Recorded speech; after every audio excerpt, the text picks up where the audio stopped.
Bien, pues ya estamos grabando. Como estaba diciendo, vamos a proceder a la exposición del tema de la nutrición en el recién nacido.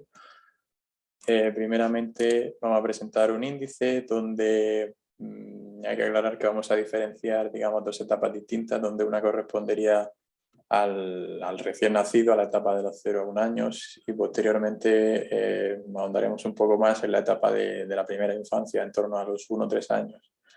En la primera etapa, de los 0 a 1 año, vamos a hablar de la fisiología y un poco del funcionamiento del cuerpo del niño en esta primera fase en torno a la nutrición.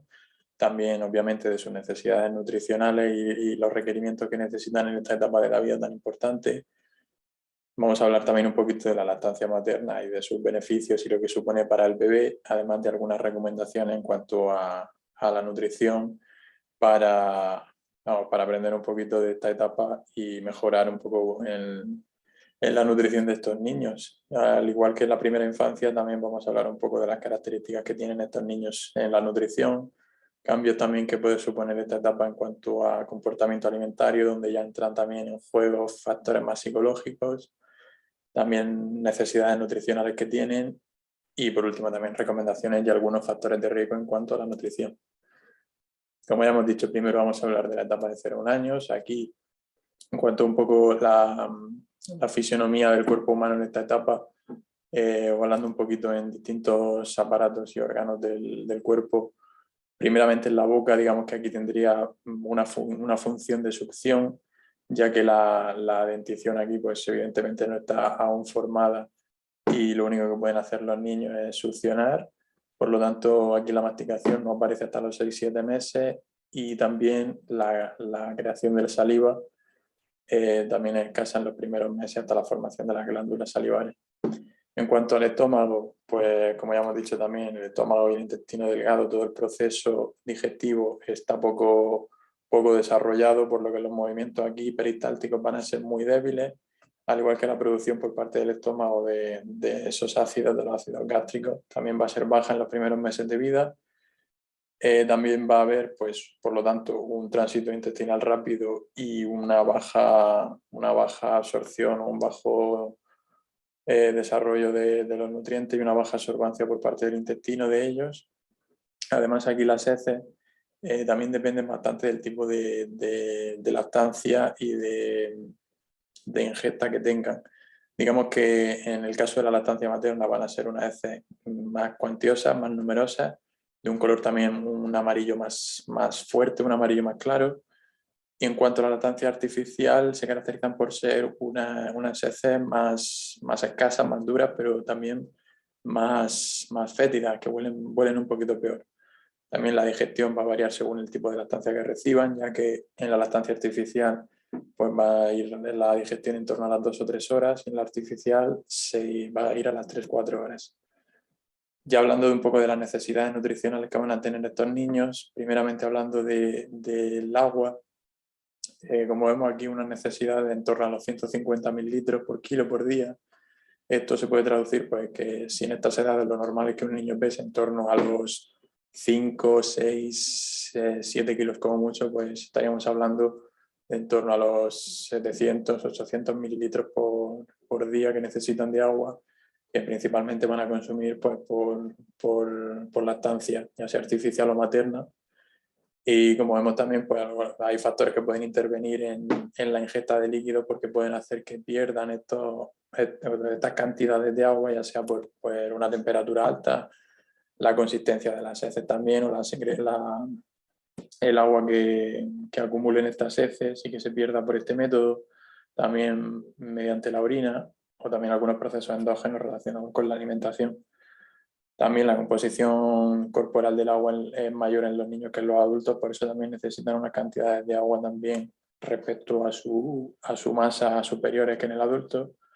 En cuanto a la energía, las necesidades van en torno a las 100 kilocalorías por kilo. De nuevo, pues teniendo en cuenta el peso, estaríamos hablando de unas 600, 700, como mucho, kilocalorías por día durante este primer año de vida, donde vemos que los lípidos son el componente predominante de la dieta, ya que debe ir en torno al 50-55%, los hidratos en torno al 40-45% y las proteínas que deben ser las menos predominantes en la dieta, en torno a un 7%. Andando un poquito en los lípidos, pues estas necesidades son un poquito mayores en los primeros meses de vida, en torno al 40-50%, y conforme ya pasamos los 4 meses, disminuyen un poquito, en torno al 30-35%. Por supuesto, los ácidos grasos más recomendables son los procedentes de la leche materna por encima de los de la leche artificial. Sobre todo la importancia también en la leche del ácido linoleico, que debe estar en torno a un 5-10% del valor calórico, y el ácido linolénico en torno a un 1%. Por lo tanto, la proporción de estos dos valores debe ser de 10-1 como máximo en favor del ácido linoleico. Y a partir de los 6 meses también pues, se debe incrementar un poquito el porcentaje de los ácidos grasos poliinsaturados en torno al 5-8%. Y en cuanto a los hidratos de carbono, lo mismo. Los primeros meses de vida las necesidades son un poquito más altas, en torno al 35-45%, principalmente que sean en forma de lactosa. Y ya a partir de los 4 meses hasta el año de vida, aparte de que disminuyen un poquito, al igual que los lípidos, en torno al 30-35%, ya se pueden introducir otro tipo de hidratos de carbono, otras formas de hidratos de carbono, como son pues, el almidón, la fructosa, la maltosa o la sacarosa. Y en cuanto a las proteínas, de la misma manera, conforme vamos aumentando un poquito la edad del niño, estas necesidades van decreciendo, ya que en torno a los 3 primeros meses de vida las necesidades van en torno a los 2,2 gramos por kilo por día, luego disminuyen un poquito en torno a los 4 o 6 meses al 1,6 gramos, y por último ya en el último trimestre del primer año en torno a 1 gramo por kilo, como puede ser más o menos el caso de la necesidad en adulta. Por supuesto, el aporte de aminoácidos esenciales es también muy importante y es mayor en el caso de los niños que en los adultos. Y también pues hincapié en algunos aminoácidos esenciales que, como ya hemos dicho, en estos primeros meses de vida son capaces de, son más difíciles de desarrollar por esa inmadurez de algunos órganos y sistemas como el digestivo de los niños. Por tanto, su consumo está más que justificado en estos primeros meses de vida. Y hablando de los minerales, primeramente vamos a hablar del sodio. Su aporte recomendado en torno a 1 o 2.000 equivalentes por kilo, sobre todo pues, relacionado con el consumo de sal. Su insuficiencia puede estar relacionada pues, con casos de potasio bajo y también retraso en el crecimiento puede afectar este caso. Y una ingesta excesiva de hipernatremia pues tiene sobre todo implicaciones en la tensión arterial y en la correcta circulación sanguínea. Ya en el potasio, el aporte recomendado gira en torno al miliequivalente por kilo por día. Hay un riesgo de aporte insuficiente en la leche materna. El potasio pues, lo podemos encontrar, como vemos en la foto, en numerosos vegetales y hortalizas sobre todo. Hay que tener también cuidado por el riesgo de hiperpotasemia, que también puede afectar a los vasos sanguíneos, pero en su correcta medida sí que está relacionado sobre todo con un papel neurológico muy importante en los recién nacidos y también un mantenimiento correcto de los vasos sanguíneos. En cuanto al calcio, bueno, su predominancia, como ya sabemos, sobre todo en la leche. Hay una ingesta máxima de unos 3.000 miligramos por día en este caso. Sí, en este sentido sí que podemos marcar un valor de ingesta máxima. Sobre todo, ya hemos dicho, en los productos lácteos, un aporte recomendado de unos 60-75 miligramos por cada 100 kilocalorías. Y pues su ingesta excesiva también tiene que ver sobre todo o puede afectar a la absorción de algunos otros nutrientes como puede ser el hierro. El fósforo también muy indicado en alimentos como el pescado. Bueno, en este caso todavía el niño, sus necesidades giran en torno sobre todo a la lactancia materna porque es el principal alimento que puede ingerir. Su aporte recomendado está en torno a los 30-50 miligramos. Hay que tener también cuidado con la hipofosfatemia, que también se relaciona con el calcio, con la absorción del calcio, y esta hipofosfatemia pues, puede dar trastornos sobre todo en la hipotonía y la letargia, digamos, en procesos musculares y de cansancio corporal, casos de funcionamiento del normal del cuerpo, o en casos de hiperfosfatemia también aparecen síntomas que tienen mucho que ver con la hipocalcemia, ya que estos dos procesos tienen una relación mutua entre sí, una relación inversa. En cuanto al magnesio, una ingesta mínima recomendada de unos 6 miligramos por cada 100 kilocalorías. su importancia está en una correcta síntesis de las proteínas y también en un correcto desarrollo del corazón, una buena contractilidad cardíaca y una buena ingesta ayuda de nuevo también a la circulación sanguínea, a un correcto funcionamiento del corazón. El hierro, que como vemos hasta las primeras 8 semanas de vida, su aporte es suficiente con la ingesta de leche materna. Y bueno, pues sobre todo la importancia del lácteo enriquecido a partir del tercer mes, porque de por sí solo puede causar sobre todo casos de anemia. En cuanto al yodo, la recomendación de 10 nanogramos por decilitro, su importancia del yodo sobre todo tiene que ver con el desarrollo del sistema nervioso central y con casos también pues, de la glándula tiroides, puede provocar casos de hipotiroidismo. En cuanto a las vitaminas, la vitamina A, pues sobre todo una ingesta recomendada de 375 microgramos por día. Esta vitamina A se relaciona con un correcto funcionamiento de los pulmones, también de los sistemas respiratorios, de las células epiteliales que ayudan también al revestimiento de la piel y de los órganos respiratorios. La vitamina C, sobre todo en los cítricos, valor mínimo de 16 miligramos por cada 100 kilocalorías. Esta vitamina tiene muchísima importancia en los recién nacidos para la reparación y el crecimiento de los tejidos. También hay que vigilar la proporción de vitamina C y hierro, ya que interactúan entre sí, ya que la vitamina C puede disminuir la absorción de hierro. Por tanto, esta relación debe ser 5:1 en relación a la vitamina C. Por lo tanto, por el riesgo de anemia que puede suponer una disminución del hierro en sangre. Y en cuanto a la vitamina D, pues también que puede ser debida o puede ser ingerida, aparte de por los alimentos, por la exposición al sol, a la luz solar. Se encuentra en baja cantidad en la leche materna, por lo que en estas edades se recomienda tomar suplementos. Ya hablamos un poquito de la lactancia materna. Por supuesto decir que la lactancia materna es un periodo para todos los mamíferos en el que tienen en común, donde la madre alimenta a sus crías por el producto que secretan de las glándulas mamarias. En cuanto a la composición de la leche, pues que en los primeros 1 o 4 días del puerperio pues se secreta lo que se denomina el calostro, que sería la primera secreción de leche, la primera secreción de lactancia, que tiene un color amarillo muy intenso, con algunas características básicas como pueden ser un alto contenido en betacaroteno para un correcto funcionamiento también del tejido cardíaco. También puede ser pobre en grasas e hidratos de carbono, pero es muy rico en minerales y proteínas, muy importante en estos primeros meses de vida. Por tanto, también aparte de esta leche materna, luego va evolucionando un poquito con el paso de los días y con la excreción por parte de la madre de la leche. Entonces, en torno a entre los primeros 4 días y los 21 días, hay una leche, digamos, de transición donde ya el color amarillento tan intenso va rebajándose un poquito y ya aquí aumenta la concentración de lípidos e hidratos de carbono en detrimento de las proteínas y los minerales. Y sobre todo a partir, como hemos dicho, de los 21 días, de la tercera semana, ya se empieza a producir la leche que va a ser la más definitiva, que va a ser la que se produzca mientras dure toda la lactancia y cuya composición va a permanecer ya muy estable.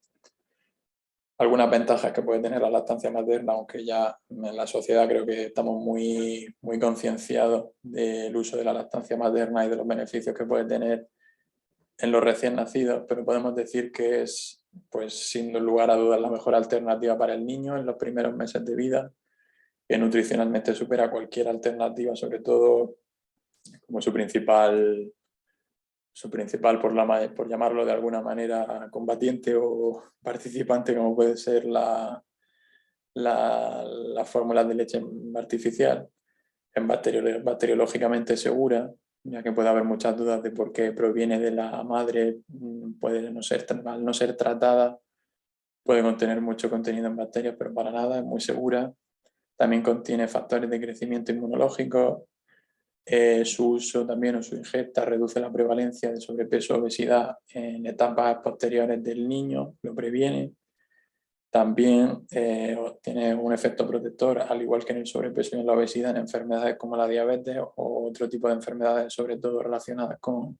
el sistema cardiovascular. También promueve un desarrollo, crecimiento de la mandíbula y de los dientes, y tiene sobre todo efectos beneficiosos psicológicos, porque favorece mucho la relación madre-hijo. Bueno, hay algunas recomendaciones también extraídas de la Sociedad Española de Endocrinología y de Nutrición, es decir, pues que un niño obeso no es sinónimo de un niño sano, ya que se tiene la creencia, sobre todo a lo mejor de generaciones más antiguas, de que cuanto más se dé de alimento a un niño o más gordito esté, pues a lo mejor se piensa que puede estar mejor alimentado, pero para nada. Lo mismo, estamos promoviendo factores de sobrepeso y obesidad que a la larga pueden ser perjudiciales para el niño. También la leche materna a demanda, que es el alimento ideal para todos los niños durante los primeros 6 meses de vida, y también por la importancia de unos buenos hábitos alimentarios, como pueden ser pues, ofrecer alimentos variados, que no haya una sobrealimentación de los niños, no añadir azúcares a los biberones, que sean naturales, y pues sobre todo, pues, por supuesto, una adición moderada de sal a las comidas. Ya por otra parte vamos a hablar de la primera infancia, que hemos dicho que caracteriza esta etapa de los 1 a 3 años. Primeramente, como características de esta nutrición, decir que es una etapa de transición entre la fase de un crecimiento acelerado que supone el primer año de vida propia del lactante hacia un periodo estable hasta que es esta etapa ya un poco hasta el comienzo de la pubertad, donde el crecimiento es más moderado, es más lento. Aquí disminuye la ingesta de alimentos en relación al tamaño, las ingestas son un poquito más recortadas con respecto al primer año de vida. También empiezan a aparecer preferencias y aversiones hacia los alimentos en esta etapa. También aparecen patrones alimentarios, donde ya empiezan a coger un poquito hábitos de alimentación y ya se forma el gusto. Entonces van desarrollando un poquito pues, fobias y gustos personales, ya saben relacionar qué tipo de alimentos les gusta y cuáles no. Entonces, un poquito por etapas dentro de esta fase de los 1 a 3 años, pues cambios que puede haber en el comportamiento alimentario suponen de los 12 a los 18 meses, relacionan más que el proceso de comer es más un juego que el propio hecho de comer. Hay un proceso difícil donde cuesta pasar de los alimentos líquidos a los sólidos, y también se caracteriza por una resistencia a probar a los alimentos. En los 18 o 20 meses ya el niño comienza a probar la comida por sí solo, hay un interés más en los alimentos de los adultos, entonces los niños ya se fijan más en lo que comen los adultos, intentan imitar un poco sus hábitos, por lo que también es muy importante dar ejemplo en casa a la hora de la comida. En los 20-24 meses se incrementa el deseo de autonomía a la hora de comer, y de los 2 a los 3 años la hora de la comida ya no es solo diversión, es una actividad que supone reglas, tiene ya digamos sus propios hábitos, puede haber cambios de humor también según pues lo que le haya pasado en el día, pues pequeñas cosas como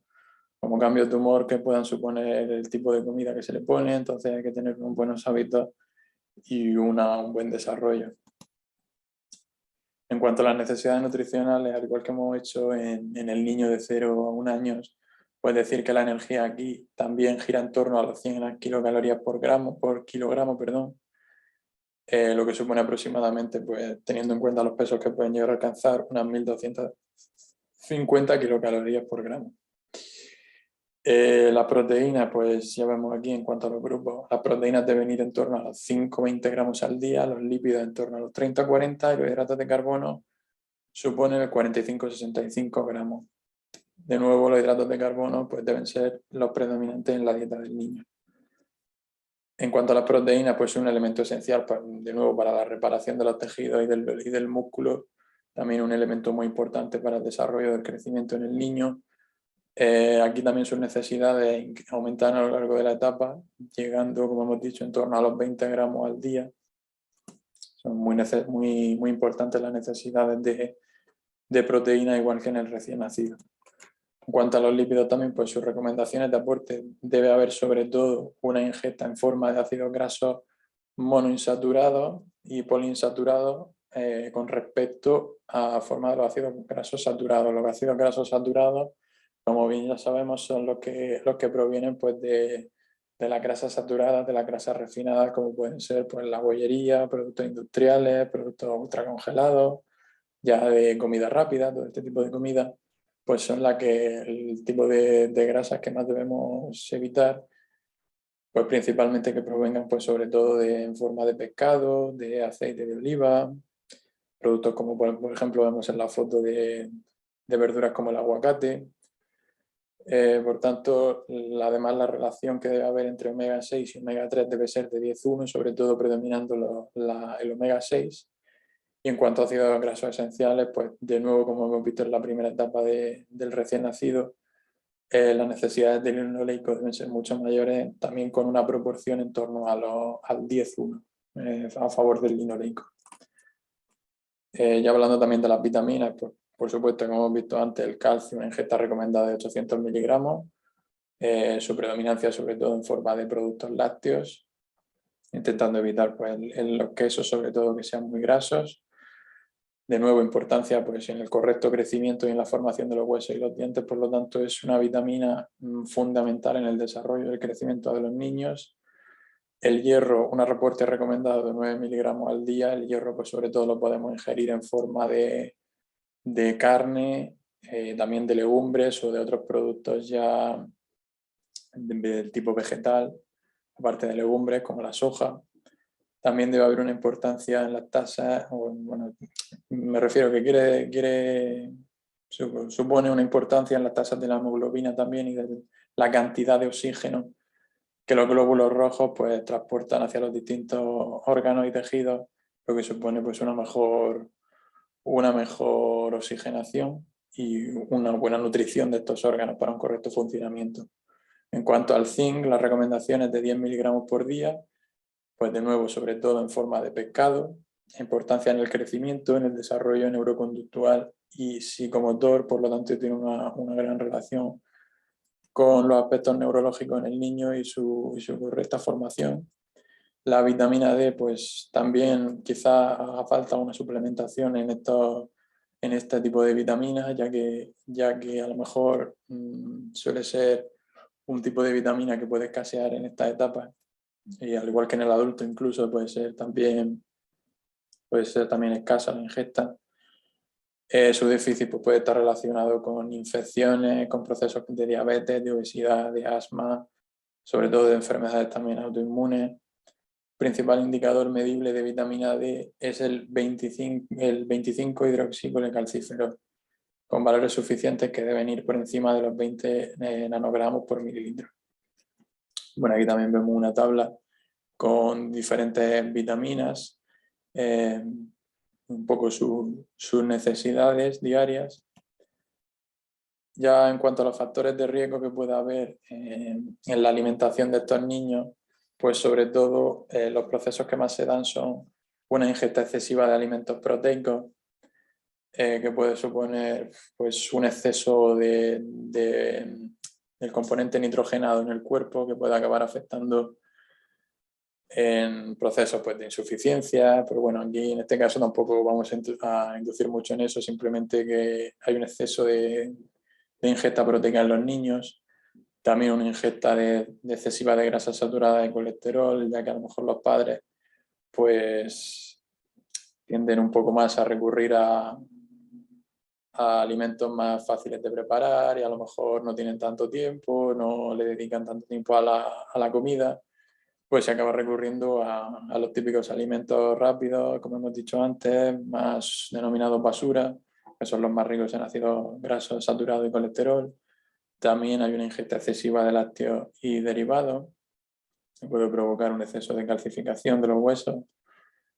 Un aporte excesivo de sal también muy relacionado con el punto anterior de las grasas saturadas, porque estos tipos de alimentos suelen contener también un exceso de sal en su contenido. Por lo tanto, todos estos factores también pueden acabar produciendo riesgos de obesidad, también de alergias alimentarias,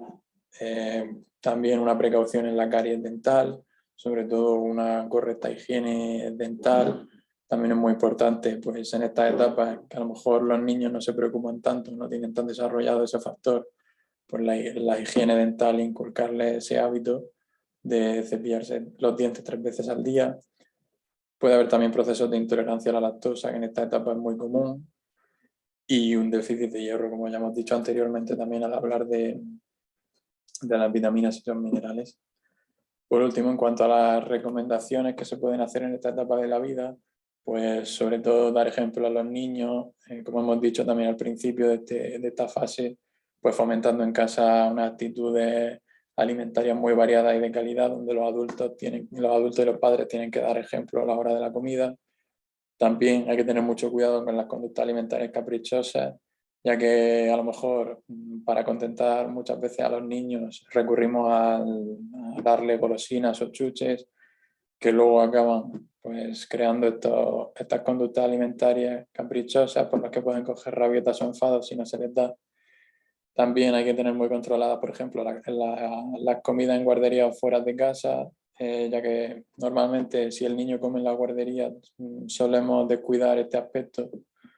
dando un poco igual lo que coman, como dando por hecho que ya esa alimentación que les van a dar allí va a ser suficiente y adecuada. Otro factor importante también es la adecuada educación para que desarrolle unos hábitos de masticación y que aprenda a usar los utensilios de comida. Esto va más relacionado, pues, sobre todo con hábitos de alimentación a la hora de la comida, que tenga unos buenos hábitos, que le guste comer, que sienta atracción por la comida, ya que una ingesta, pues, correcta ayuda a los niños a tener más placer por el hecho de comer, lo cual no quiere decir que haya, ojo, un exceso en la ingesta, ¿eh? También, pues, sobre todo ir introduciéndole alimentos progresivamente, intentando ver qué le gusta, qué no, intentando ver cómo podemos introducirle nuevos alimentos y tener claro, pues, qué alimentos no podemos darle de ninguna forma. Y, por supuesto, pues, mantener una dieta balanceada y equilibrada, intentando incluir, pues, alimentos de todas las clases posibles, de todos los grupos nutricionales, muy relacionado con lo anterior, pues, teniendo muy en cuenta los alimentos que les gustan, los que menos les gustan, e intentando ir introduciendo poco a poco nuevos alimentos. Muy bien, pues ya aquí la bibliografía que hemos seguido y pues muchísimas gracias, ya hemos acabado con la exposición de este trabajo.